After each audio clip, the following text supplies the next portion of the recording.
சந்தோஷமா அந்த இடத்தை விட்டு இந்த இடத்துல வந்துக்கிற எந்த இடத்துல அரண்மனை வாசத்துல எல்லா இடத்துல சக்தி பராசக்தி ஒன்னும் கூட ஒழிச்சுட்டு இருக்கும்.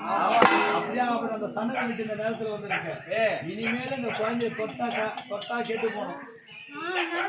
கண்டிப்பாக எனக்கு அந்த உயிரை கொடுக்க வேணி. சரி அப்படி தொட்டானா ஆனா பெண்ணாவா? இந்த ஊர் சேர்ந்தவங்களாம் வெளியாளுங்க ஆரம்பா பாவம். இந்த அம்மா ஏற்கனவே அரண்மனை வராங்க. நீ அரண்மனை வாய்ந்தா இந்த ஊர்ல இருக்கிறவங்களே தடுக்கிறாங்களா? ஆரம்பா சரி சந்தோஷம். இல்லம்மா இல்லம்மா கண்மணியே நல்லம்மா கண்மணியே முடியுமே அடி விட்டு போனாலும் விட்டு போக அமல் போனது